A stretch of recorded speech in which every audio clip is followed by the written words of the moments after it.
All right, good evening, and welcome to the July 26, 2023 meeting of the Traffic and Transportation Advisory Commission. Please join me in the Pledge of Allegiance. Ready, begin.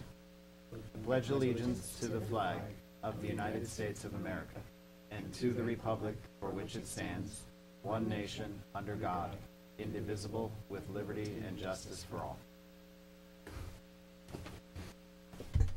Thank you. And Mrs. Vasquez, please call the roll.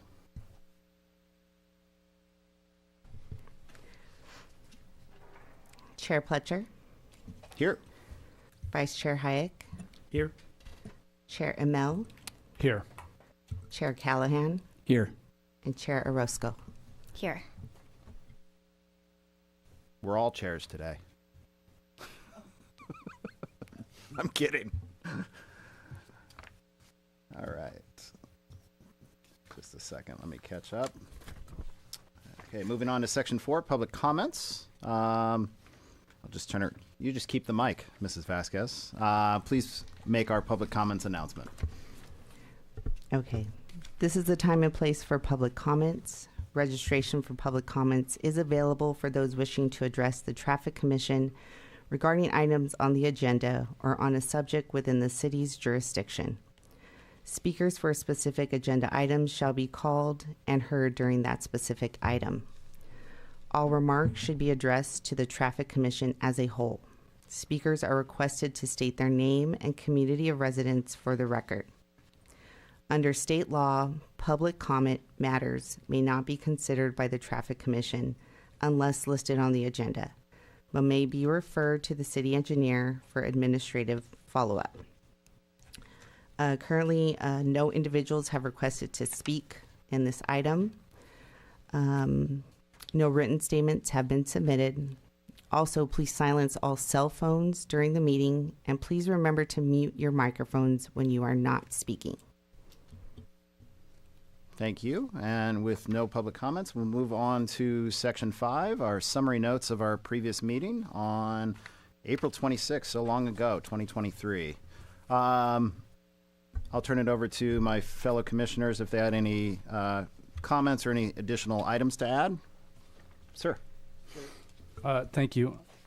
Just wanted to note that, 3 months does seem like a long time ago to me. And when I was looking at the summary notes, it says call to order. Chair Immel called the meeting to order, but I don't think I was the chair. I think that was you. Again, everybody's the chair today. So, but were we all the chair back in April? Easy correction. Any other comments or any other corrections? Okay, hearing none, we will move on to our next item. Jump right into our engineer reports. First up is our annual Crossing Guard Program vehicle and pedestrian count results. School year 2022-2023. This is an informational item with City Engineer Nader Hadari. Good evening. Thank you. Good evening, Commissioners. Nader Hadari. The item before you is our annual report to the Traffic Commission on pedestrian and vehicle counts at staffed school crossings throughout the community, which the city has operated and funded since 1964. The City Council directed staff last year to work with the Traffic Commission to develop a new citywide crossing guard program policy and standard. This process concluded with the adoption of this new crossing guard policy that Council approved 5 months ago on February 2023, which is to take effect starting this fall for the upcoming school year. The new standards are more generous than the statewide standards used by most public agencies and have minimum qualifying thresholds that are typically generally half of what the state standards typically require. The process for conducting the annual counts is listed on this slide. Typically, this would be the time where staff would present information on added or removed locations for the following school year. However, due to the final City Council policy, no changes or removal of any locations will take place for the upcoming school year, since the policy does not take effect until the upcoming school year. Therefore, this year's counts were completed just for consistency and are being presented for the record. There are currently 24 school crossing guard locations citywide at 20 campuses, comprised of 15 elementary and 5 middle schools, with Sycamore being a combined K through 8 complex. The crossing guard program has a program manager, 1 lead guard, a senior guard, and approximately 28 crossing guards when fully staffed. I should note there is a new program manager taking over the program, Graham Watts, who's with us this evening, as well as a new lead guard that is being hired shortly. Most schools have 1 crossing location, but several schools have multiple crossing guards or share a location. This slide also depicts the various types of intersection control at each of the staffed crossings, including those with no intersection control, as well as those with the many with enhanced crosswalks, all-way stop signs, and full traffic signal systems, which is on the color code at the bottom there. As I mentioned, crossing guards are stationed at different intersection types. There is a minimum number of school-age pedestrians, grades 1 through 8, and a minimum number of vehicle movements that conflict with those pedestrians through the crosswalks for each type of intersection that is required in order to be eligible for a crossing guard. Uncontrolled crosswalks are typically mid-block or on low-speed residential streets. Stop sign-controlled intersections, controlled movements using stop signs and signalized intersections typically have timed crosswalks, which may include protected left or right turns. The annual pedestrian and vehicle counts are done in coordination with published school bell schedules in an effort to maximize pedestrian and vehicle numbers. The counts are done for a full hour in the morning and in the afternoon, and typically Tuesdays through Thursdays during good weather, regular bell schedules, and not close to major holidays. This year's counts were conducted between early March and early May, with a 3-week break in between of ceasing any counts adjacent to spring break. In order to qualify for a crossing guard, a location must meet both the pedestrian and vehicle minimum counts in both the AM and the PM hours. Per the new policy, any pedestrian count of less than 10 automatically disqualifies a location. The new policies approved by council also add 4 additional criteria that can be considered in order to qualify a location. Each of those alternatives was designed and inserted into the policy to lower the minimum thresholds if that certain special criteria was met. And now to the results of the spring 2023 counts. A total of 10 of the 24 locations met the criteria for crossing guard placement.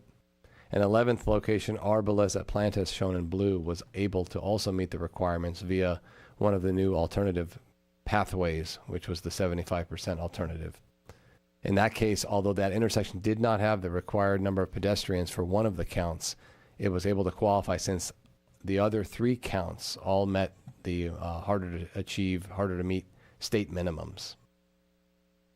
Therefore, it qualified under one of the alternative thresholds. And here's the list of the locations that did not meet the minimum criteria or qualify under any of the 4 applicable alternatives. Of these 13 locations, the 9 listed in red did not qualify due to extremely low pedestrian counts, with single-digit pedestrians either in the AM or the PM or both. The remaining 4 locations in black did not meet the minimum criteria, the basic minimum criteria for vehicle, pedestrians, or both, and didn't qualify under any alternative pathway. Unusual for this year was the failure, or the Cypress Elementary and Redwood Middle School not meeting the minimum pedestrian counts, something that has not occurred in recent counts, suggesting there may be a shift in how students are arriving at those 2 schools. Both of those locations may easily qualify again in future years with a slight increase in counts, as neither one was very far off from qualifying. The Traffic Commission is asked to receive this report and take any public testimony for the record. As I mentioned previously, the new policies and standards go into effect this upcoming school year. As such, there will be no changes to the program during this summer. Per the new policy, a school will have to fail 2 consecutive counts before it will be recommended for closure. This means that the earliest an existing crossing guard location would be recommended for closure would be for the 25-26 school year. In the meantime, staff is working to develop a walk to school public outreach campaign along with a website that contains all walk and bike safety tips and grassroots tools for residents to mobilize their neighborhoods to encourage more walking to school. We'll continue to work on that this summer and throughout the upcoming school year. We thank you, and staff is available for any questions. Thank you. Turn it to my fellow commissioners. Any questions for staff? Yes. Thank you, Chair Pletcher, and thank you, staff. Quick question about your efforts to expand the Walk to School programs. Would you mind expanding a little bit on what exactly are the steps being taken to encourage more walking to school, or just the different initiatives across the board? Yeah, so that's pretty varied. We're really investing in many different ways. One of them is with physical infrastructure. A few of these locations are being bolstered with additional enhanced pedestrian crossings over the next few months as we're going out to bid for that project. In addition, we're adding sidewalks and bike lanes throughout the city on an annual basis with a variety of capital projects. So that's we're putting the infrastructure in to help promote active transportation. And so that's definitely one piece of it. And then the other piece is just the education piece.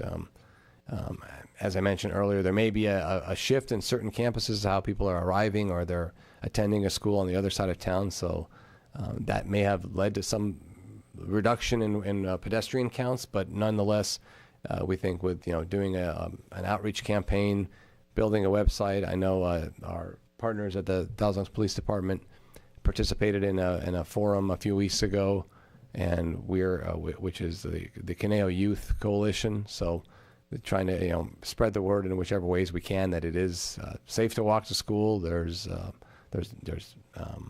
many mechanisms and means to promote that, and we're seeking to invest in that. Yeah, thank you. I did notice the Conejo Coalition for Youth and Families had on their agenda for next week the possibility of a walk and roll to school. So I thought that was really interesting. Yeah, the city will be again participating in that forum or in that meeting. Okay. Yeah. And then one final question I did have. I know that this city conducted an attitude survey recently, and I was just curious if there was any data in that survey that might shed some light as to why folks might be shifting to other modes of transportation to get to school, or any just general attitudes about walking in the community? I don't believe that survey addressed that particular item or illuminated that issue, but I'll revisit that again and see if there's any good information in there that could be utilized. Awesome. Thank you. Thank you. Thank you, Commissioner. Other comments or questions? Sure, Vice Chair Hayek. I think I could glean a little bit on that. So I think before the pandemic, the schools were set up very differently. When the pandemic came and all the additional lost learning time that was allocated, the district has instituted a number of after-school programs. So I think a lot more kids, it's not necessarily just being driven or walking, they're staying on campus longer.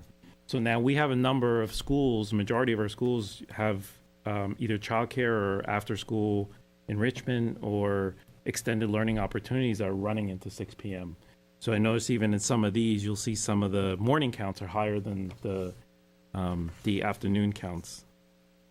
I do have a question about, so looking at like Lang Ranch and then Whitechapel and Sandhurst, there's quite a few crossings of students in the morning is at 93, but it doesn't meet the vehicular standard, but it meets a pedestrian standard. So was that one of them that it was on there that, are we saying that doesn't meet the standard for this year, right? Yeah, so we can look at any one of them. So that Lang Ranch, at Whitechapel, and Sandhurst, the vehicle counts didn't meet the criteria for either the AM or the PM. Yeah, and I understand the city council had set these parameters and a number of these measurements. I just, part of me is like kind of fearful in a way of, all right, well, if the vehicular count is probably low because there's a higher count of students walking. So if it goes the other way and the crossing guard goes away and maybe parents don't feel safe, then it's going to flip-flop the other way.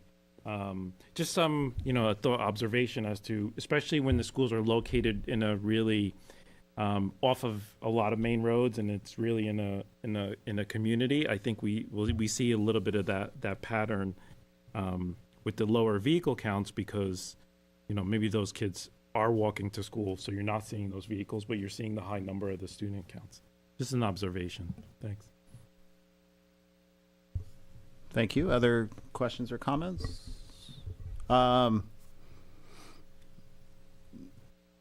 Few things. One, just to confirm, how long are we counting each particular site, AM, PM? I think you said 1 hour?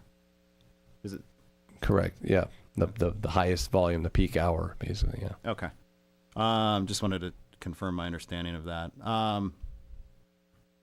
And then even though we have these alternatives, which we talked, 3 meetings about the alternatives? This, just to confirm again, the way that your staff's reading it, the single-digit pedestrian count then would trump kind of any of the alternatives, right? So if it's a single-digit pedestrian, doesn't matter what the alternatives are? Yes, that the way the policy is formatted, that if there's a single-digit pedestrian count, then that location is disqualified. Okay. So really it comes down to, and I come back to like Banyan, 1,100 cars in the AM, 934 in the PM. It does, by our count, meet alternative 4 if we look at our table. So really it comes down to if AM and PM, if we get 11 students walking AM and PM and we go do the count again, in theory, that would meet our alternative, and then suddenly that's on the keep list, for lack of a better term. Yes, although I'm not sure. It may need to be 20 instead of 11. We'd have to look at the alternative 4 in more detail and what that threshold reduces. But I believe you're right. If one of them is 10 at least, then it will qualify. Because my reading of it has to be 10 and 10 on the AM and the PM, right? Even if it's one, because which one is it? Lang Ranch at the Whitechapel has 8 AM and 16 PM, so it's a single-digit pedestrian count in the AM, so it fails. So we just have to, in theory, get them up on both ends, from what kind of my read is. Well, the typical pedestrian minimum is 20. Oh, it's 20. Okay. Yeah. It can be as low as 10 with for one of the counts with the alternative. Yeah. Got it. Okay.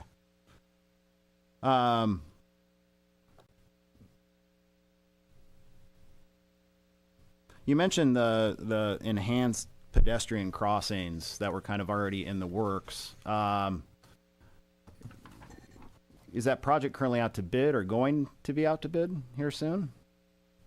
Yeah, that includes 8, and in fact, I believe that came to Traffic Commission a few months ago, but that includes 8 locations. Okay, so that's that project. Okay. 10 locations, total of 10 locations. 2 of the 10, I believe, are at the school sites. Right, at Weathersfield and at Mates. So over there at Calandria and Darlington is one new one, which will be placed, and the other one is at Mates, which is La Granada and Wilder. Okay. Is there any thought of kind of the phase 2 next part of this, in that if you have, coming out of this 2-year kind of period that we're tracking the numbers, if we have school sites that clearly are just, for whatever reason, not going to get their numbers up, they're going to lose their crossing guard, is there any thought given to staff, or maybe it's something we can look into and possibly come back with, doing kind of an automatic trigger to enhance those crosswalks, so that yes, you lose a crossing guard, but it immediately the city thinks about, okay, we're going to go in and spend $30,000, just throwing out a number, to enhance that crosswalk, to kind of curb some of the concerns of saying, from the community of saying, oh, we're losing a crossing guard here. Because it's, from my take on it, seems like a kind of a drop in the hat to, we're not going to fund a crossing guard over time. So in theory would pay for itself. Has staff given any thought to that? Or is that, something obviously we can put an asterisk in per the Brown Act and come back with, but I think it's worth maybe exploring just as kind of an additional safety mechanism, and perhaps it kind of takes away some of the politics that played out at the city council level. Yeah, and looking at the list, it looks like a good portion, or at least half or more than half of the ones that didn't qualify on the counts this year already do have some type of, either they have an enhanced crosswalk, or they have an all-way stop sign, or a flashing warning system, or a traffic signal. So there's, but there is still that other half, that handful or 5 or 6 locations amongst that currently don't have any sophisticated or enhanced pedestrian crossing systems. So normally those have been prioritized or funded based on vehicle volume or pedestrian counts. So in some cases here, if we have a pedestrian count of 2, for instance, and then 0 in the PM, that probably wouldn't elevate on the list of priorities in terms of grant funding or prioritization versus maybe other locations that have significantly higher volumes. But definitely it would be a data point in an area to look at as we go to plan future improvements, active transportation improvements. Yeah, and I think it would be at least to have staff saying, all right, we're going to take away the cross. We're going to go in, we're going to analyze it, look at it, see what it already exists there infrastructure-wise, and see what else we can do to improve the safety of it. Because I keep using Banyan as an example here. Is yes, even though that there's 3 and 5, there's 1,100 cars coming through there in the morning, and it's 3 kids, but later on in the year it could have been 10, and it just could have been an off year, or they were staying for ELOP or one of the after school programs. It just that, and maybe we already have something there for Banyan, but it just seems like having staff immediately kind of take a look and see may kind of curb some of the concerns raised over the course, to council in, what was it, December, when they passed this. Right. And then coming back to Commissioner Orozco's comment, I think it's also worth, I like that idea of the community attitude survey, adding some questions, next time we go out on walkability and kind of pedestrian friendly infrastructure, and just getting a sense of where the community's at. It's been a big tell. It's been a big tell at the council level and staff level. I know all our council takes it seriously what the community has to say, and it may kind of give us some more data points in terms of, what to do moving forward.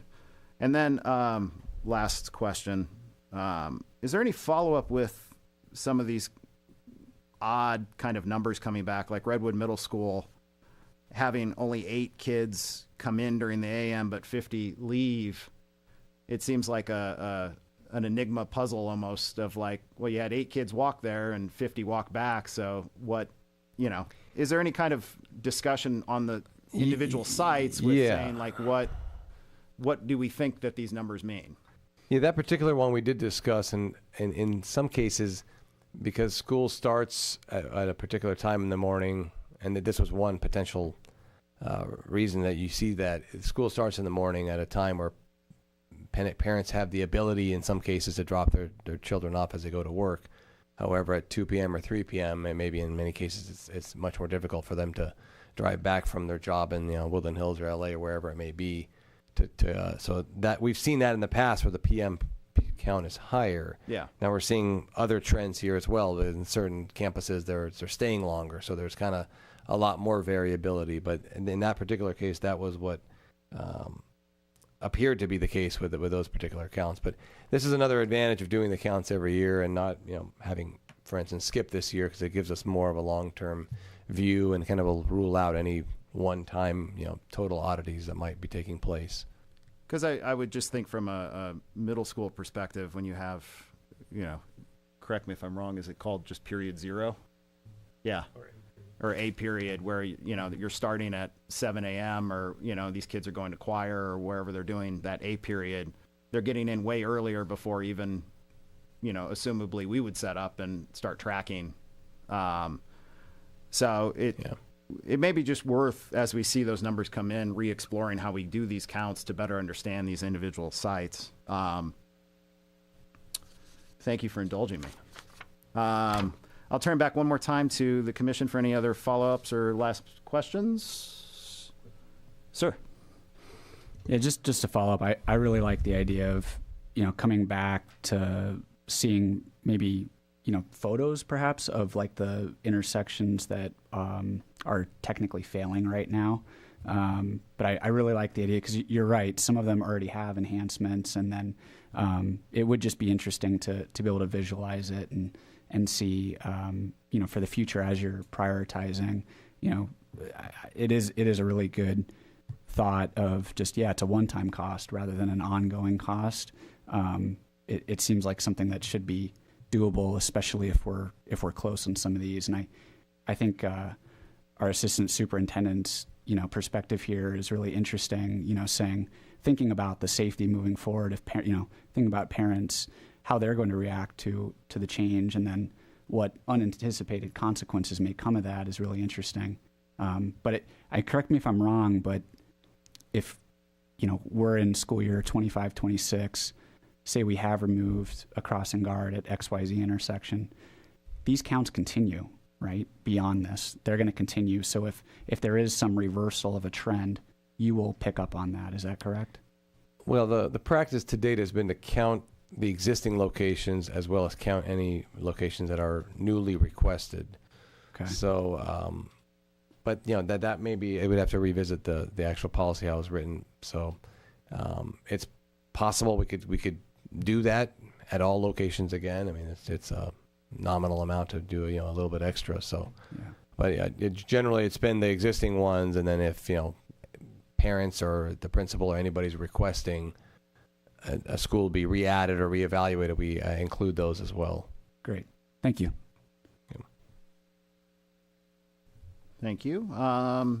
Let's see. And do we have any speakers, public comments for tonight's engineering report? No individuals have requested to speak on this item, and no written statements were received for this item. Okay. Thank you very much. Any other further questions or any comments for staff? This is, I believe, just an informational item. Chair, just... Yeah, of course. Thank you, Chair. It's been a while since I can, you know, remember talking about this resolution as it was recommended to the City Council. And now that I look at the City Council resolution, you know, this policy, this resolution is just very count driven, right? It's very numerical. And I see in the resolution in the last paragraph, it states that staff will conduct annual counts of all existing and proposed locations, and that the pedestrian and vehicle counts will be conducted per the California Manual on Uniform Traffic Control Devices guidelines to ensure accurate pedestrian and vehicle counts representative of a typical school day.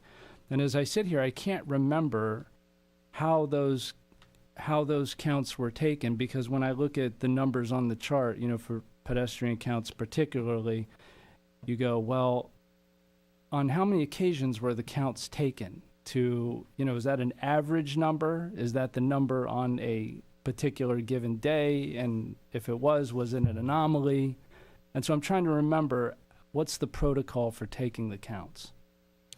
Yeah, so that is, so we hired an independent engineering firm to perform the counts, and they follow the state standards in doing those counts, but they are just done on one day. They don't go to the same location 6 days in a row and run averages. So, and then that's the way they're, you know, called out. And that's why we avoid doing them on Mondays and Fridays when there's typically higher call outs for sick days and so forth, and near the holiday and anywhere near, inclement weather and so forth. And that's why this year's counts took as long as they did, because there was kind of some, you know, rainy, cloudy, and so forth. So we were skipping a lot of days and trying to wait for those, you know, representative days.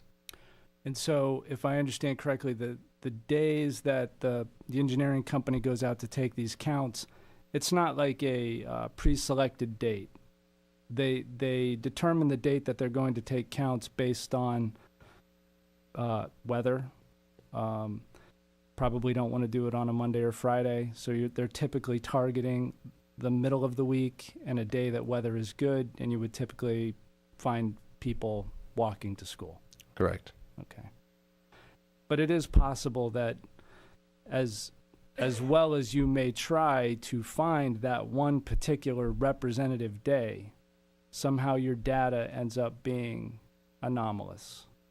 That is correct, and that's one of the reasons why we added that second year provision in the policy. That so if there's a blip or there's a one day that it was unrepresentative for some reason, that would get corrected or sorted by the fact that it's not going to be immediately recommended for closure.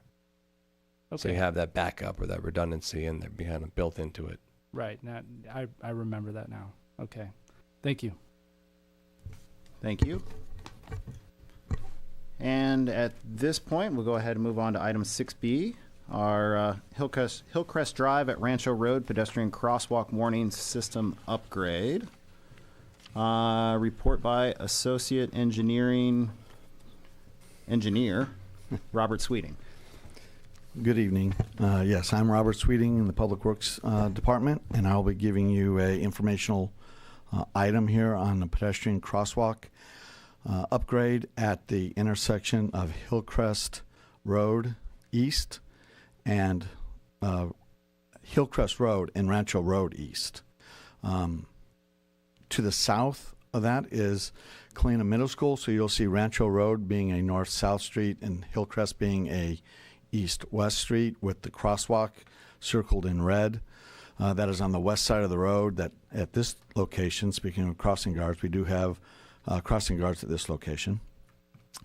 Last year, we looked at about 20 intersections, this being one of them, to see whether or not it met signal warrants, and it did not. So we will revisit that in a few years, that we typically do every 2 to 3 years when we revisit traffic signal warrants. Here is a westbound view of that intersection. You can kind of see the signal heads, and when there they are when I circled them. So this is what's currently there. I will show you a photo of what is going to be proposed and what we're planning to do. So along with this intersection is some in-ground warning lights that run in front of the crosswalk on both sides. You can actually see the round discs on the far side of the picture as well. There's approximately 20 of them, 10 on each side of the crosswalk.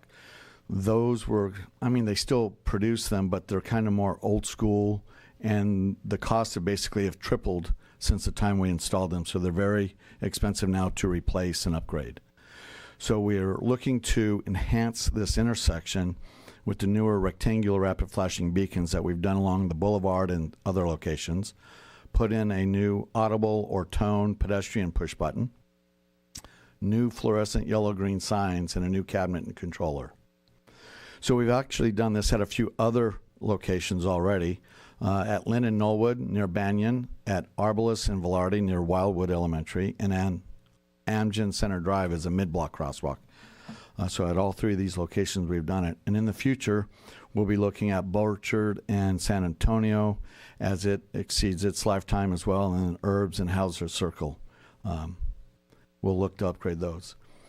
So for these modifications, at number 1 in yellow will be an advanced warning system. There currently is one there, but we're going to modify it and upgrade it a little bit. And then at the intersection, there'll be the new rectangular rapid flashing beacons and audio push button post. So this is what the advanced beacon will now look like with the fluorescent yellow-green and the beacons. At the intersection itself, you'll see 3 rectangular rapid flashing beacons. I'm going to show you another photo in a moment that will actually show 4. So on that far left rectangular rapid flashing beacon, that's actually going to be a back-to-back. And you can't really tell that in this kind of a slide, but they will be back-to-back with a sign. So there'll actually be 4 rectangular rapid flashing beacons for each direction that you'll be able to see. In addition, you'll have the new fluorescent yellow-green signs, and then the audible tone push button, which is still yet to be determined, but a possible message could be cross with caution, cars may not stop, or it could just be a tone that you could hear where it may beep. So that hasn't been determined yet. So here's like a photo of what it will look like when it's completed. So you'll have the 3 that was shown on the one exhibit earlier, and then the far left for the westbound direction, you can see there's an additional, that's that back on the backside for the eastbound direction, another rectangular rapid flashing beacon with another back-to-back sign. So each direction will have 3 signs and 4 rectangular rapid flashing beacons for each direction.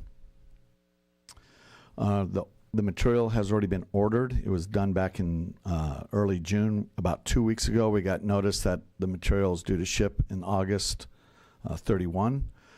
And we'll try to get it installed in by late September when material comes in. In fact, yesterday we actually pulled the wire in advance. We already got the wire. We already got that pulled in yesterday. So we're ready to go once that material comes in. And it will be at about a cost estimate of $60,000. So with that, I'll be happy to answer any questions.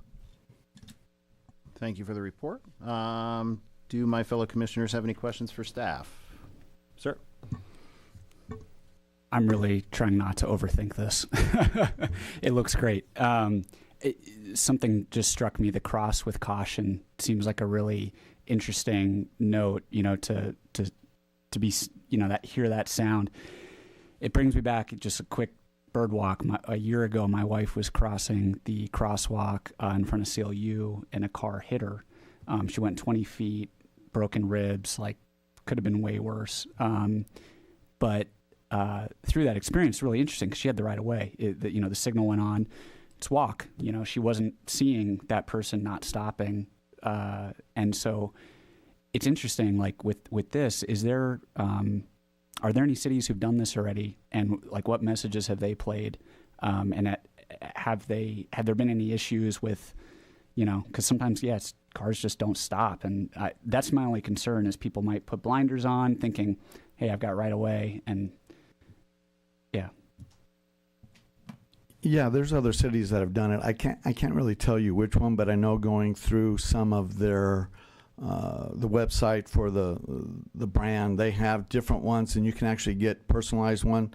Cross at 6th Street, cross at 5th Street, cross here, and caution. Or you can do your own verbiage that you want to do.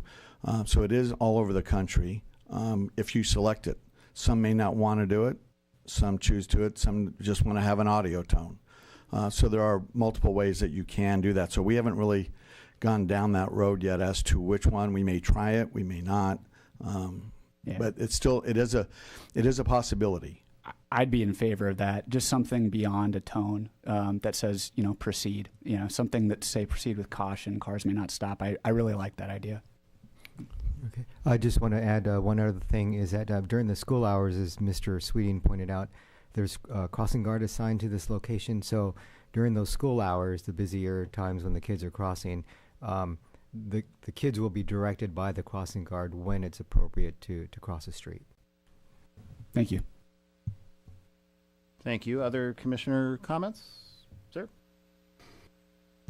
Thank you, Chair. So I really like this, not only because I'm a Kalina Middle School alumnus, but because in my later years, who hasn't driven past Kalina Middle School on that downward descent on Hillcrest? And even if you're familiar with the city, you go, holy smoke, there's a crosswalk there.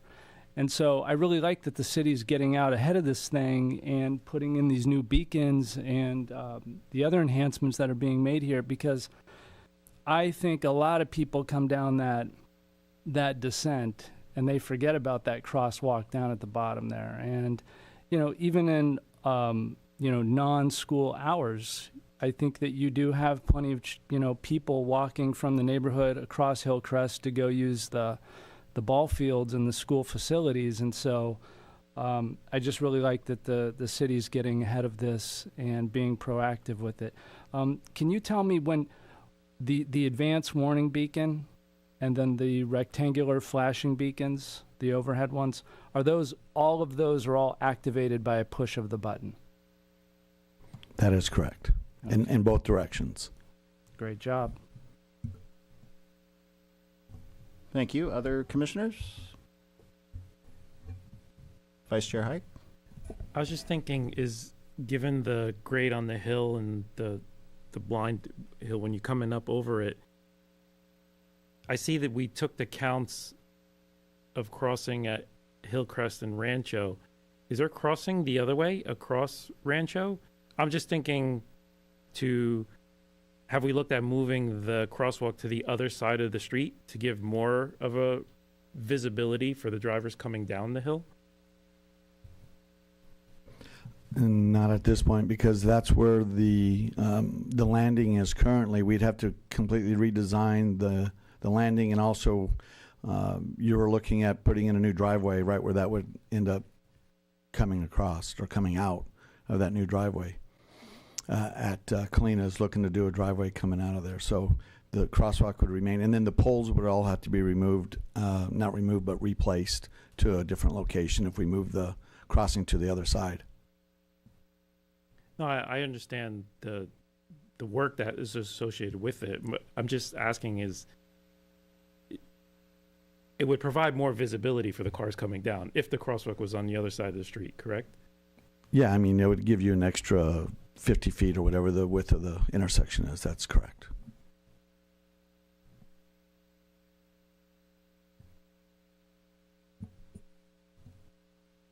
Thank you.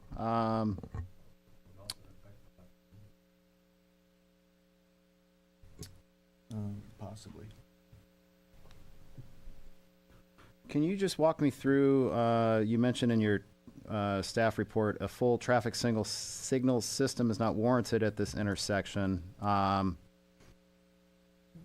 obviously, in order to better facilitate, we're doing these design and updates. Kind of piggybacking off of some of the questions of my fellow commissioners. So what can you tell me, I guess, A, what went into analyzing whether a traffic signal system was warranted, and B, as a result of that, what made us choose the path that we're going down? Sure. Just like any of the other 20 locations or so that we've checked, we do volume counts that are normally 2 to 3 days of volume. So you look at that, and so there's two different types of warrants, which is interrupt, meaning that there's a lot of cars but not a lot of gaps, and then there's just sheer volume. And then the third one is collision rates. So when you look at those three, they did not meet any of those three, and it has to be for an 8-hour period. So they might meet for 1 hour, 2 hours of the day, but it has to meet for 8 hours of any one particular day. Oh, so it's 8 hours. Eight of the 20. No, it doesn't have to be consistent. Just 8 of the 24 hours. So it could be 2 to 6, and then 7 a.m. to 11. So it doesn't have to necessarily meet at noon or 1 o'clock. So it just has to be 8 hours. So but you're still looking at whatever the traffic volume level is that you have to hit, and then you're just taking it over that 8 hours. Do we meet it? Yes or no? Correct. Got it. And so the corresponding 8 hours also has to provide that same 8 hours on the side street. So in this case would be Rancho Road. So between those two, Hillcrest meets, but Rancho Road does not. Yeah. And then that was going to be my next question is whether you have to do it on Rancho or not. And then on the with these intersection improvements and this message, which apparently I've never known that we actually get to program ourselves. We have the option. Is there any ADA requirements or anything else that is kind of the baseline of what we have to do? Because I'm assuming these messages, these tones exist really for those that are visually impaired.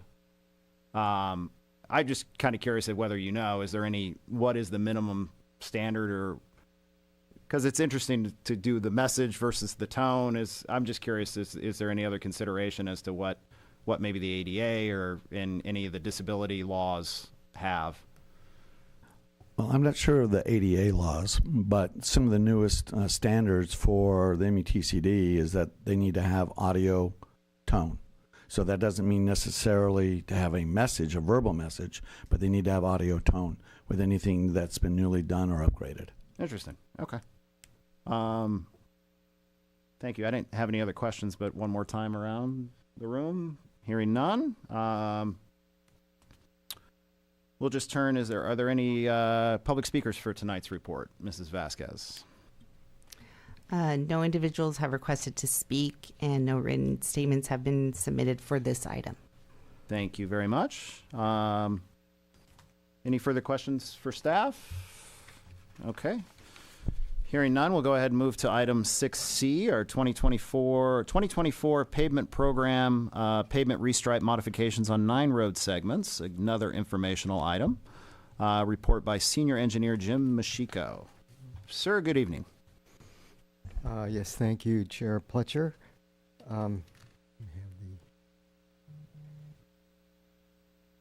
This item is an information item, as we just mentioned, summarizing restriping proposals for the 2024 citywide pavement project.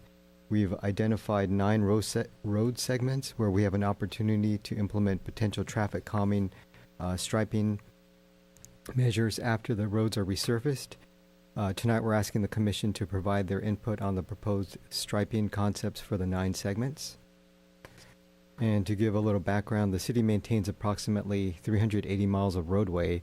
For the upcoming 2024 pavement program, the city's looking to resurface approximately 50 of those miles. The affected areas are shown in color on this map, and the construction phase of this project is expected to begin next spring. So when the city's biannual resurfacing project occurs every 2 years, we look at the opportunity to capitalize on potential restriping or to potentially restripe road segments at little or no additional cost. We don't want the opportunity to slip away, since the next resurfacing treatment won't happen until 15 years in the future. We've been implementing this striping strategy for several decades, and we've avoided the need to grind off paint and have unsightly scar marks. This is the most efficient way to install new striping when pavement servicing projects occur. So for the next few slides, I'm going to show you some examples of striping changes that have been made to calm traffic over the years to create improved conditions for both pedestrians and cyclists. In this example, we have a segment of Lynn Road south of the 101 freeway. It shows the general strategy of narrowing travel lanes to encourage drivers to drive slower and provide either a buffered bike lane or a wider bike lane, depending on available road width. We realize cyclists prefer buffered bike lanes, and in this segment, there was sufficient width to provide the buffered bike lanes, which creates more separation between cars and bikes. This example shows Avenida de los Arboles. We converted a 4-lane roadway to a 2-lane street with a center turn lane and bike lanes. This treatment has helped reduce collision rates, improved ingress-egress movements from driveways for the residents who front the street, made it easier for pedestrians to cross the street, and reduced travel speeds. On other streets that have received this treatment include Jans Road, Avenida de los Flores, Avenida de las Plantas, and Gainsborough Road. And here's an example of enhancements that were incorporated in 2022 at a marked crosswalk at the intersection of Wildwood Avenue and Sundance Street. This was an existing marked crosswalk, and additional signs and pavement markings were added to advise drivers to yield to pedestrians. The triangular-shaped shark teeth pavement markings indicate the point where drivers should yield to pedestrians who occupy the marked crosswalk. And you can also see that the standard bike lanes were upgraded to buffered bike lanes during this pavement project. And then finally, this example shows enhancements that were made in 2020 to Wendy Drive, where there's impaired visibility at a number of intersections due to the road curvature. We've implemented wide buffered bike lanes to shift Wendy Drive traffic towards the center of the road, which allows cross-street traffic to inch out further to determine if there's a gap in traffic to enter Wendy Drive. Travel lanes were also narrowed to 11 feet in width to encourage slower driving speeds. So for the 2024 pavement project, the 9 street segments that have been identified as candidates for potential restriping are listed here, and I'll discuss each segment later in this presentation. There aren't any dramatic striping changes being proposed, just reducing the number of travel lanes. The proposed changes are mainly to reduce the width of wide travel lanes and give more room to cyclists in the form of either a wider bike lane or buffered bike lanes. So now let's start going over these 9 road segments. The first one is along Hodenkamp Road and Yorkshire Avenue. We're looking to implement Sharrow pavement markings at intermittent intervals. Sharrow markings are designed to indicate to drivers that the travel lane is shared by both cars and bikes. The most noticeable Sharrows in the city are found on Thousand Oaks Boulevard and some segments of Westlake Boulevard. At the intersection of Keats Avenue and Sirius Street, we're looking to replace the yellow marked crosswalk to a white crosswalk, since the location is no longer within a school zone. And secondly, we propose the addition of shark teeth pavement markings on Keats Avenue to advise drivers where to yield and wait for pedestrians that occupy the marked crossing. Signs will also be added to remind drivers to yield to pedestrians. Here's a concept on Los Padres Drive, where we have a wide 46-foot wide pavement section that's separated with a dashed center line. Here we're looking to at some striping concepts aimed at calming traffic and enhancing intersection sight distance. One concept that's shown here where we could create parking lanes on both sides of the street, narrow the travel lanes from 23 feet to 12 feet in width, and create a buffer zone to allow cross traffic to ease out when evaluating gaps to enter Los Padres Drive. We've implemented similar treatments like this to segments of Lakeview Canyon Road, West Jans Road, and Valley Spring Drive. For Pedersen Road between Olson Road to the 23 freeway, the bike lane and buffer lane, or the buffer zone for northbound traffic, could be switched. Restriping would place the buffer zone between the automobile and bike lane as it is on the south side of the street. For this segment of Pedersen Road between the 23 freeway to Rustic Glen Drive, we're looking to narrow the wide travel lanes and create buffered bike lanes to create more separation between cars and bikes. And here we have Reno Road between Borchard Road and Old Conejo Road. We're looking to implement Sharrow pavement markings at intermittent intervals in the number 2 travel lanes. As mentioned earlier, the Sharrow is a symbol that is designed to indicate to drivers that the travel lane is shared by both cars and bikes.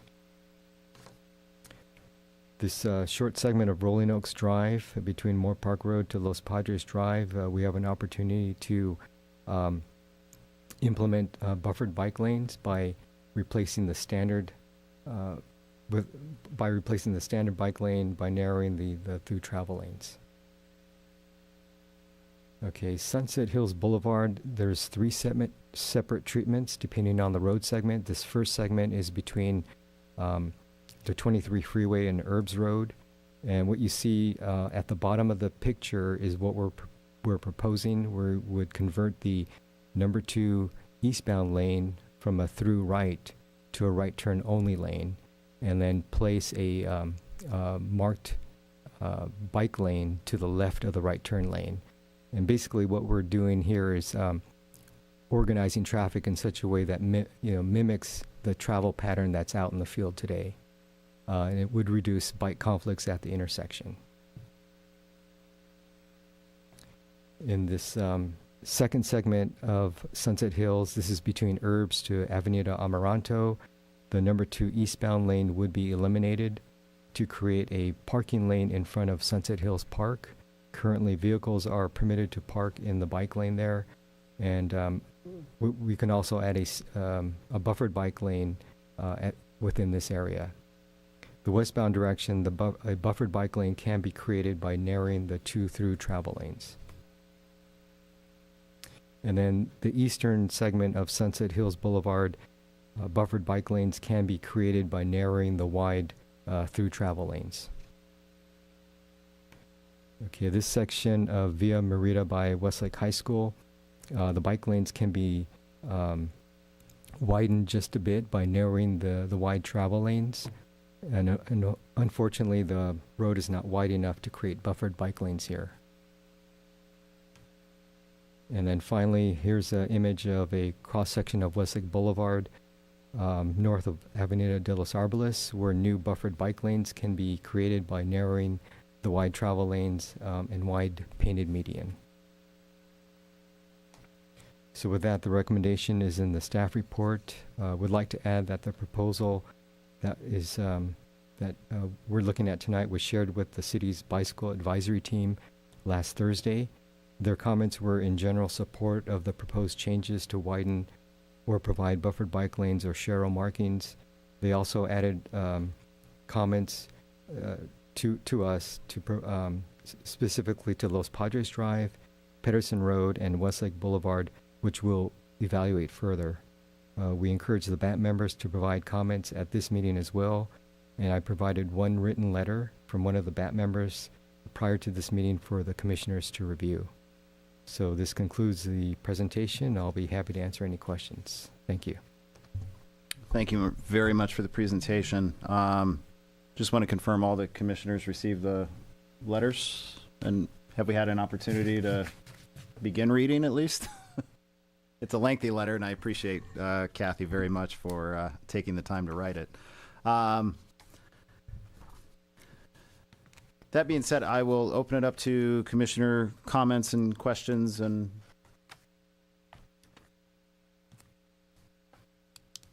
don't all jump at once. All right, I'll start. Thank you very much for the presentation.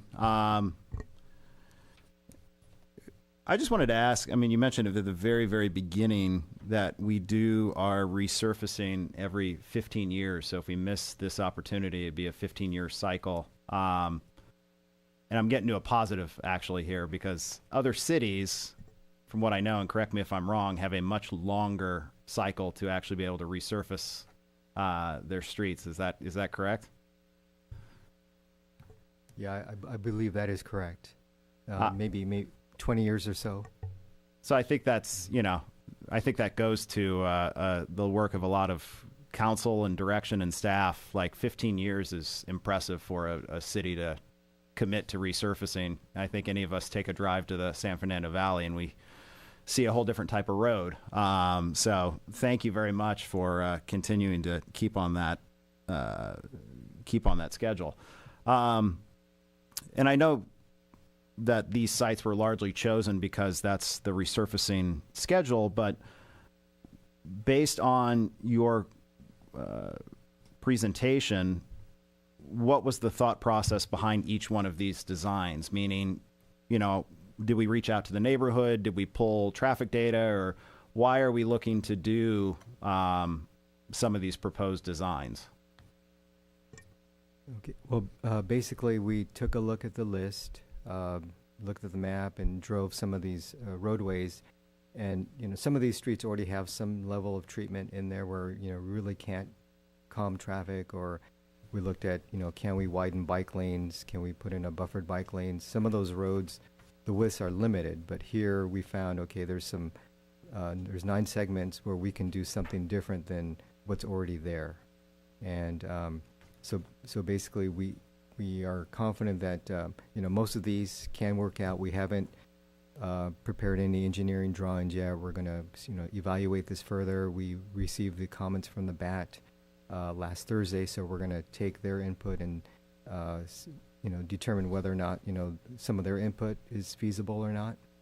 And then some of these locations, such as Los Padres Drive and Sunset Hills Boulevard, we will do some outreach within the next month or so and determine, is there support for some of these measures, especially if there's homes fronting or homes nearby.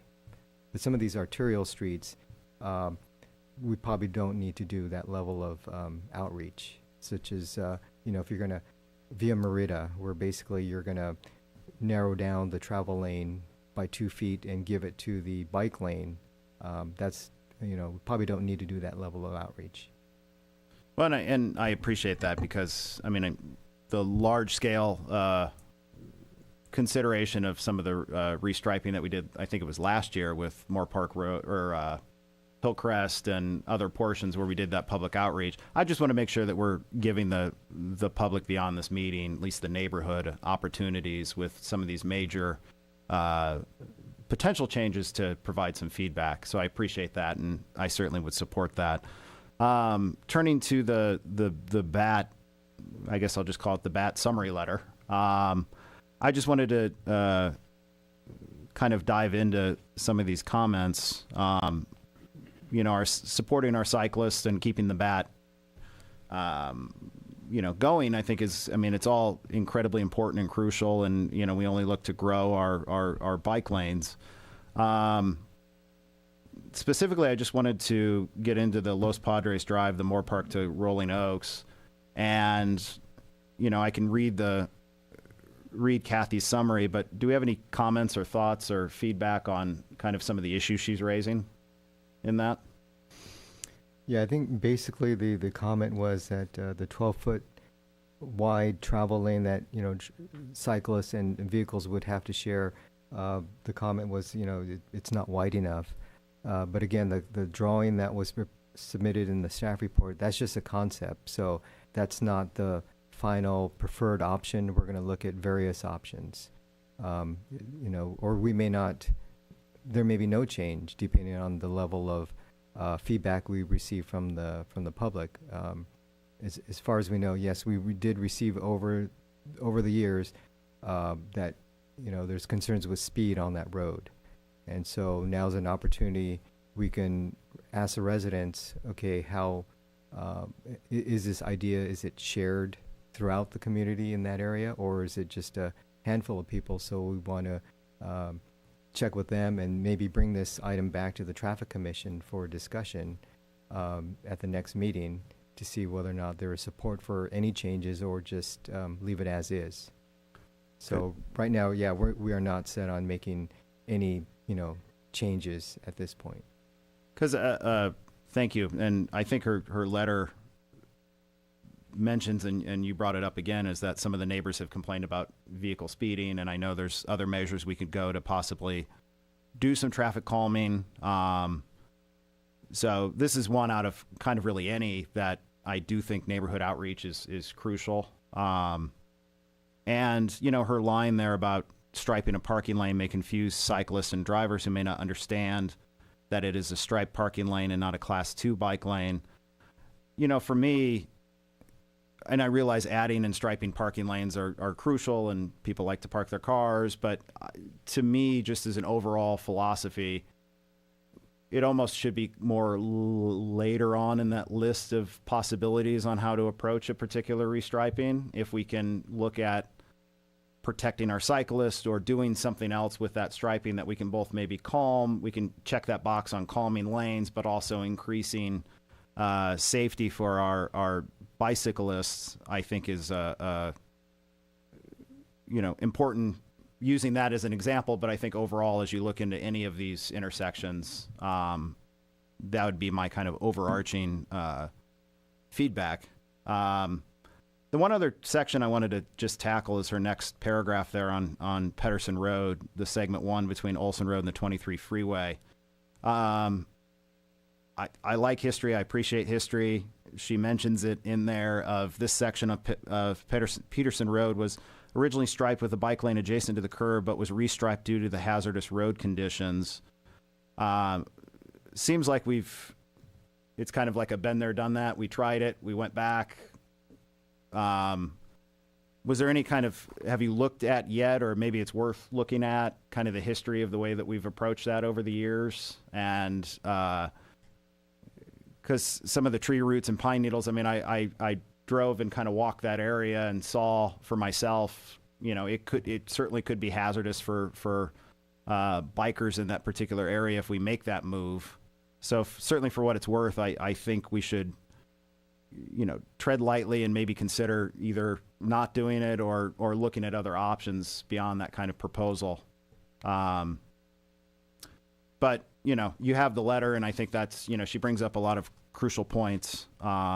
But I'll certainly step off and turn over to any other commissioners for comments.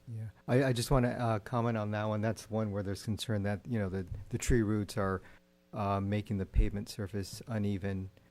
We did check with a project manager for the resurfacing, and they did say the general idea was to grind down into the surface of the road to make that road surface completely smooth, which would allow cyclists to move back next to the curb the way that cyclists are used to riding.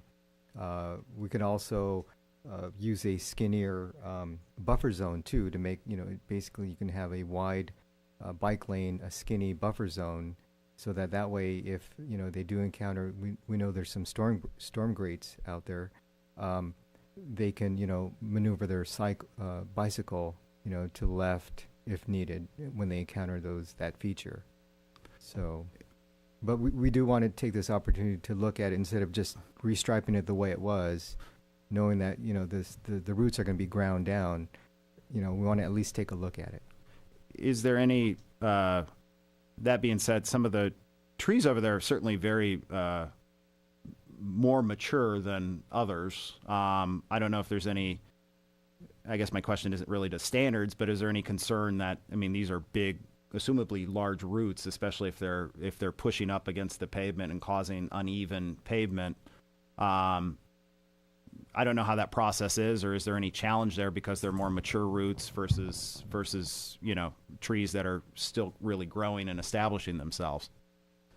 He reaches for the mic, so I know there's. Yeah, I can help address that. It always varies by the tree, but we typically have our arborist, one of our arborists, we have a few of them, be involved anytime we're talking about grinding tree roots and exposing tree roots and everything to make sure that it's suitable or feasible. And in certain cases, if the tree is damaging infrastructure, and for instance, if this was lifting a sidewalk or bending the curb and so forth, in some cases, unfortunately, the tree has to go because it won't be able to survive the grinding of the roots and so forth. So yeah, each one will have to be evaluated. In this case, I don't believe we've had similar situations on Bridgegate and a few other streets where we've ground the roots down and been successful, but it certainly takes a lot of evaluation.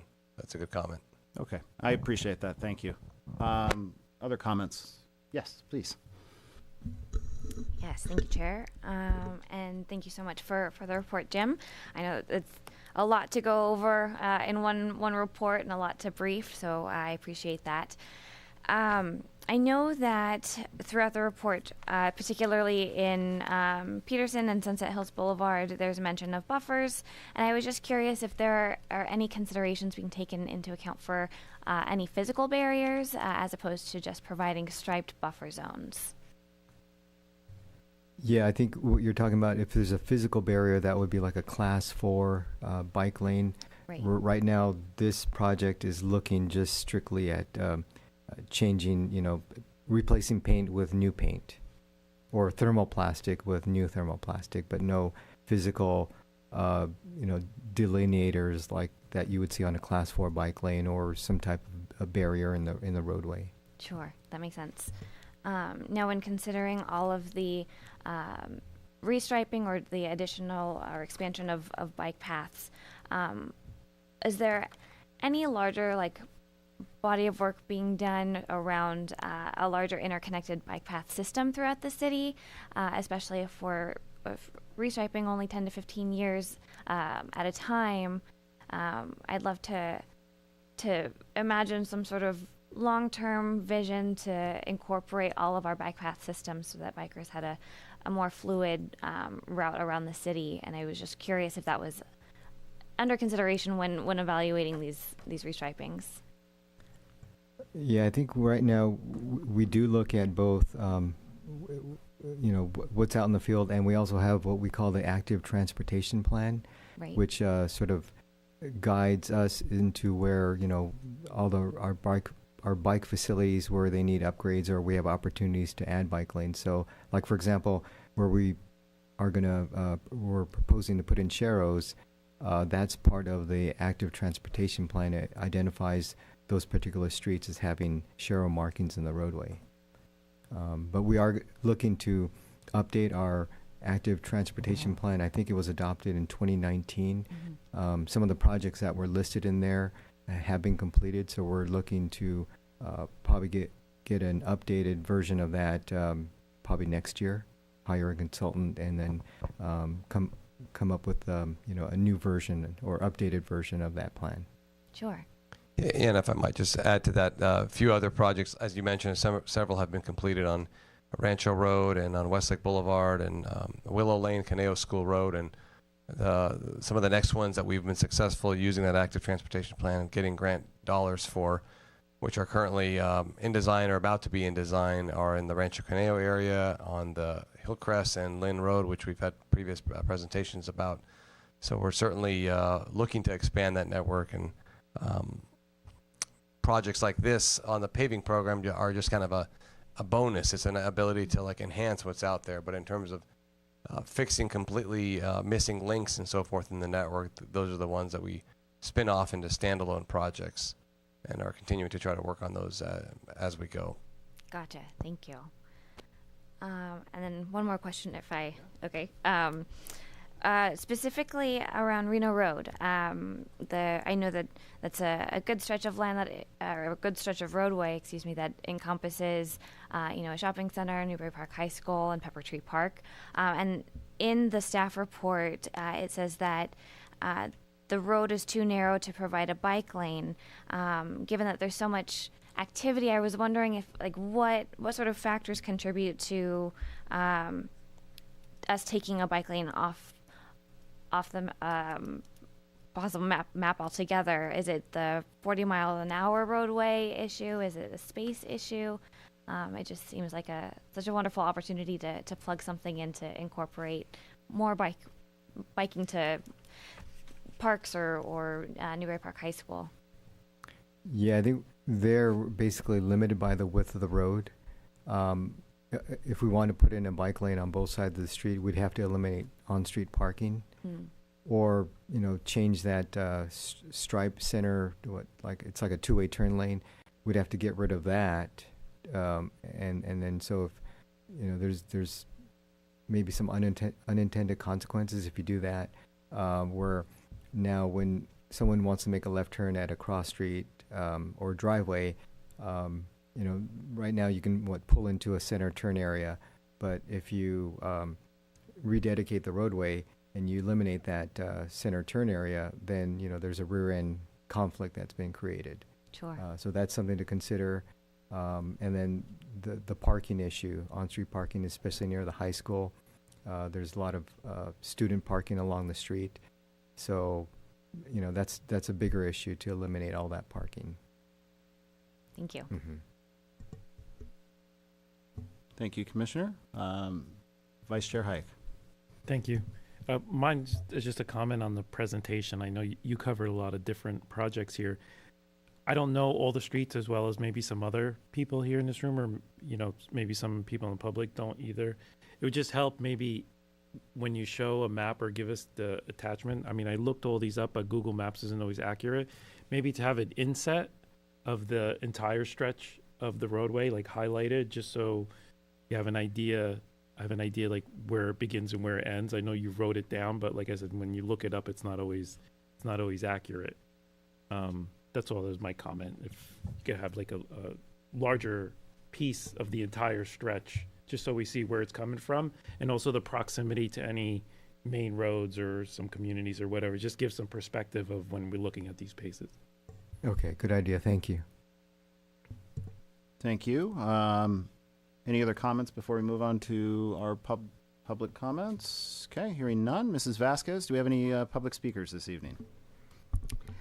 Yes, we have one individual that has requested to speak. Again, speakers are allowed 3 minutes, and you have received 2 written statements. So written statements were provided to the commissioners and were made available at the Public Works counter and here at the boardroom on the back table by the entrance. Thank you. And with that information, can we have our first speaker, please? The first speaker is Kathy Naum. Please click unmute and state your name and city of the residence for the record. You'll be reminded when you have 1 minute remaining, and again when your time to speak is up. Can you hear me, Kathy? Okay, I just clicked unmute. Can you hear me? Yes. Good evening. Okay. Hi.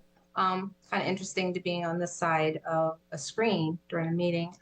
I'm because I presented to Jim Michiko, as you all have, the very long letter based on the conversations we had at the BAT meeting. I'm really not going to go into detail everything in the letter because it's already pretty much been discussed, except for the last part of the letter that we did not discuss at the BAT meeting. It involves the fact that on the pavement program, the city is paving Thousand Oaks Boulevard between Moore Park and Herbs Road. And staff has decided not to bring that to the BAT or the Traffic Commission, even as a consideration, should that road, that part of Tier Boulevard be striped for bike lanes. It's the #1 project in the active transportation plan, which Jim gave a lot of support to. It's like we look to the active transportation plan to provide guidance for future striping of bike lanes and pedestrian projects. And I really don't think it's prudent of the city staff to just assume that that should not be striped with a bike lane. It should be something the public should weigh in on, and the boulevard, anyone who's involved in the boulevard, as well as the city council. And so I feel really strongly about it, and I really hope that staff includes this as part of the pavement project to at least have the discussion, put the bike lane on the boulevard. So, and I'm here if anyone has any questions on my letter. Thank you. Mhm. Are there any further speakers, just to confirm, Mrs. Vasquez? No, they're speakers. Thank you. Would staff care to do a response to the speaker's comments? Yeah, I can offer some comments, and maybe Jim can follow up on that. So, here on Thousand Oaks Boulevard, there is basically a challenge there between the parking, the on-street parking, and the bike lanes. There's really no other way. In terms of the other option would be to drop the roadway from 4 lanes to 2, so 1 in each direction.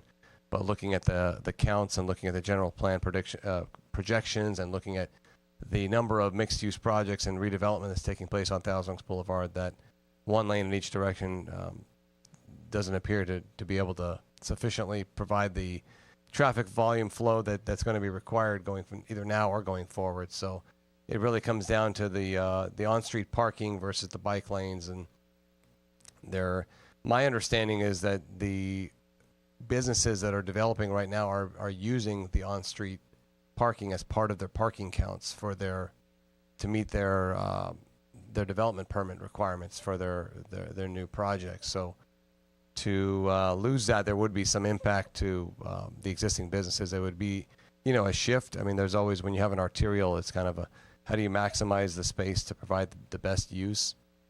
When we redid the intersection at Thousand Oaks Boulevard and Herbs, this was evaluated, and the project that council ultimately approved through that intersection from Herbs to Zuniga did not include any bike lanes, and instead it included a widened sidewalk and maintained kind of the number of travel lanes through there. So it is I guess a bigger topic. I mean, it's ultimately up to the council if they want to eliminate on-street parking on Thousand Oaks Boulevard.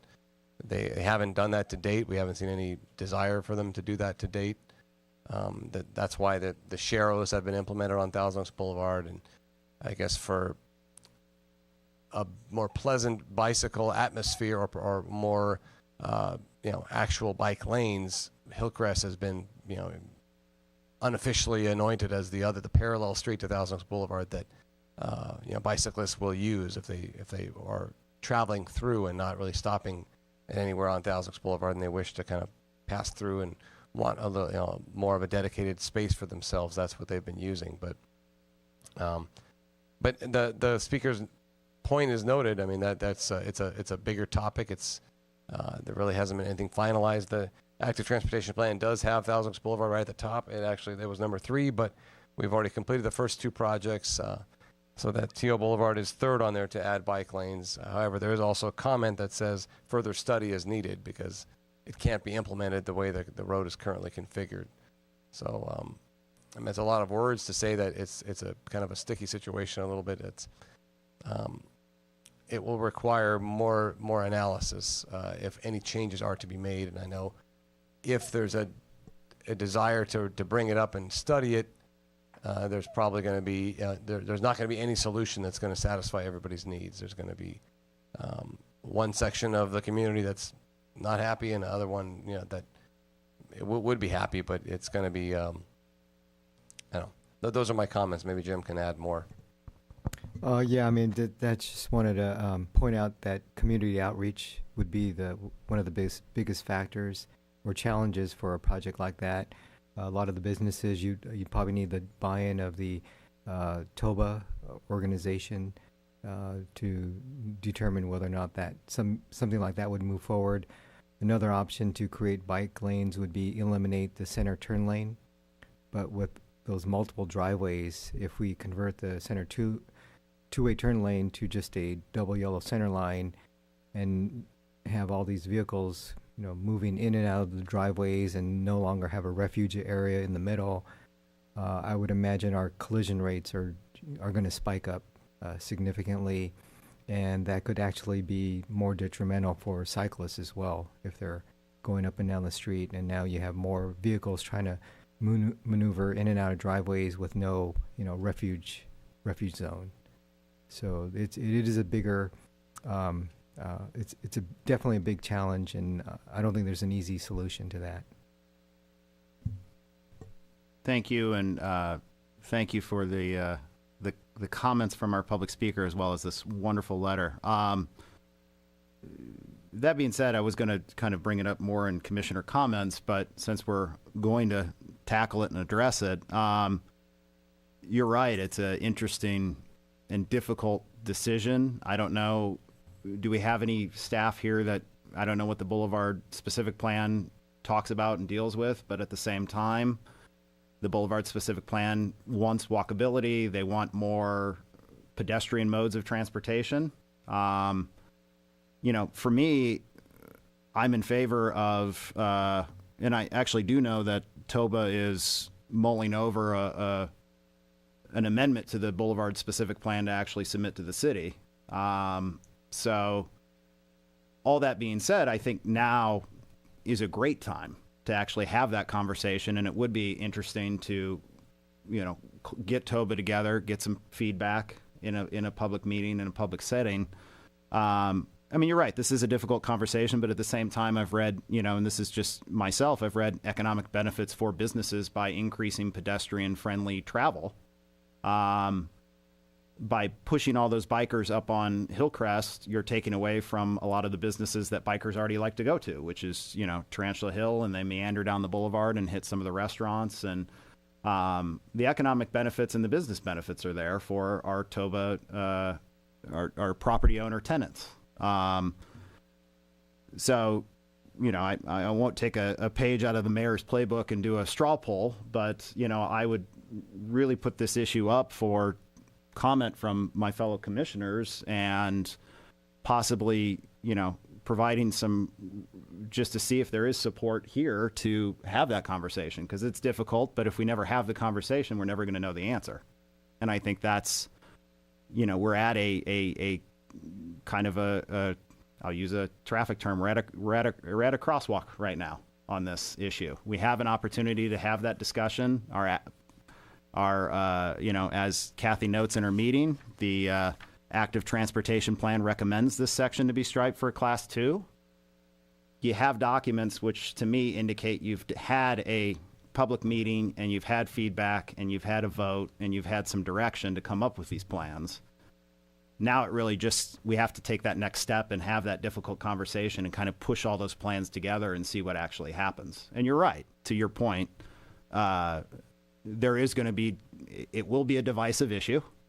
There's certainly people that believe in parking and parking standards, and they should actually be more for businesses. But at the same time, there's a lot here, a lot of the community that supports bicyclists and supports alternative forms of transportation. And I do know businesses that would love more pedestrian-friendly atmosphere along Thousand Oaks Boulevard. And I actually know a few people that have gotten hurt riding their bike on Thousand Oaks Boulevard because of cars and the on-street parking and kind of getting that narrow gap in between. And I too have almost hit somebody pulling out of a business on Thousand Oaks Boulevard because they just it's just hard to see. So I'll open up the question, but I mean, I would like to see if there's any support here for at least having this conversation. At least staff could take it back to some of the executive team and say what we think. I mean, that's the purpose here tonight. So, with that being said, I'll turn it to my fellow commissioners. Commissioner Orozco. Thank you. Yeah, I'll jump in. I think that building from that, I in preparation for this meeting and just in general, reviewing the updated general plan that the city has thoughtfully put together, there are a lot of discussions and a lot of comments surrounding, healthy communities and transportation options that involve walkable neighborhoods and planning for, and I quote, a balanced multimodal transportation network that meets the needs of all users. And so, that paired with, our Global Warming Solutions Act of 2016 and all of these different components, I think it is worth noting and it is worth having the conversation that we do need to be looking at alternative forms of transportation and building more infrastructure that isn't so car-centric. I'd love to at least see options and alternatives to that. And I think it does begin with the bike lane. It begins around a discussion, and I'm definitely open to seeing more options and having more conversations surrounding that. Thank you. Any other commissioners? Vice Chair? One of the other challenges, I think, on Thousand Oaks Boulevard, and I'm on the General Plan Advisory Committee, and we had some conversation about parking on the boulevard related to recent and new and upcoming developments, and it is a crucial issue for businesses. I'd say the lack of parking, but the limited parking and the value of real estate to take a piece of property and just make it solely parking. So I think that it's a difficult decision because you have to weigh a number of different factors. The other part that makes me a little nervous on Thousand Oaks Boulevard for a bike lane is it's not, the way I view it, is not a street like Hillcrest or some of the other mostly residential streets. There are a lot of driveways coming on and off, having cars coming in and out of Thousand Oaks Boulevard. Car wash, you have cars coming in and out all the time. And putting a bike lane in a street like that gives me some concern about the potential risk to bikers because of the frequency of the cars coming in and out of all the different driveways up and down Thousand Oaks Boulevard.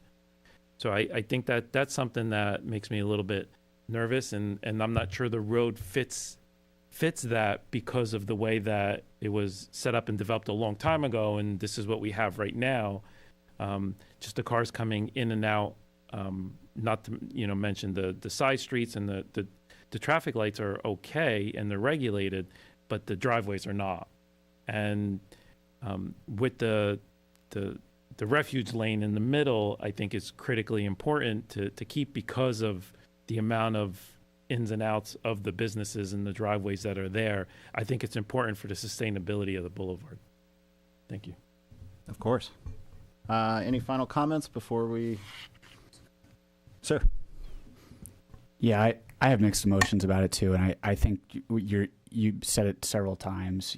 Further analysis. And I think that analysis would be really helpful. I'm all for additional bike lanes, but I also wonder about some of these business owners who set up shop and they have to have a certain number of parking, and it'll be in order to be able to operate, right? And so, what are those consequences for them?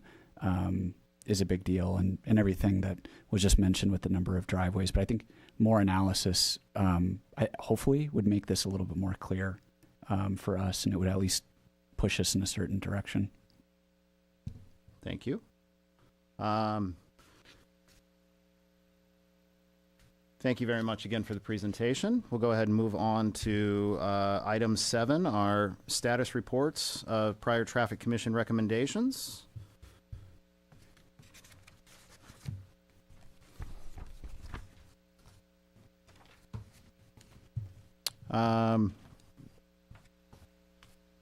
So I'll just read it into the record. Stop sign installations at 12 intersections reviewed April 26, 2023 will be considered by City Council on September 12th, 2023.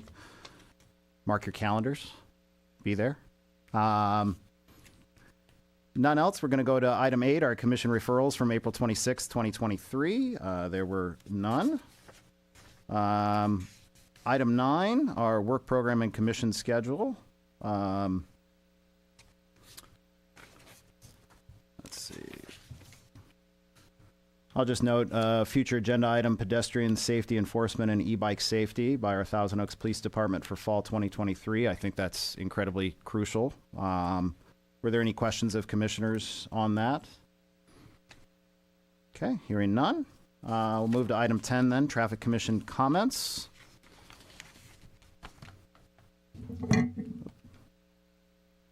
My only comment is, I wanted to pull up so I get the right information. August 1st, this Tuesday, the Caneo Coalition for Youth and Families is meeting, 10 a.m. at the Hillcrest Drive, Thousand Oaks. It's really our only joint group between our Caneo Park and Rec District, our CVUSD, and the City of Thousand Oaks. The purpose for bringing that up, actually, just make my fellow commissioners aware if they aren't already, Commissioner Orozco mentioned it earlier, is having a discussion on walk and roll to school, kind of a new traffic initiative idea, ties into our crosswalks and walking, and certainly want to invite anyone to come, show up. There's going to be public comments. It's a public and open meeting. This group certainly could use any and all comments about how to facilitate the potential for this program. I think it's a great pedestrian-friendly possibility here. Future meetings. We are dark in August 2023, so we will be back end of September, and I'll move on to item 12. Next meeting to be held at 6 p.m. on September 27th, 2023 in the boardroom of the Civic Arts Plaza on the 3rd floor. Good night.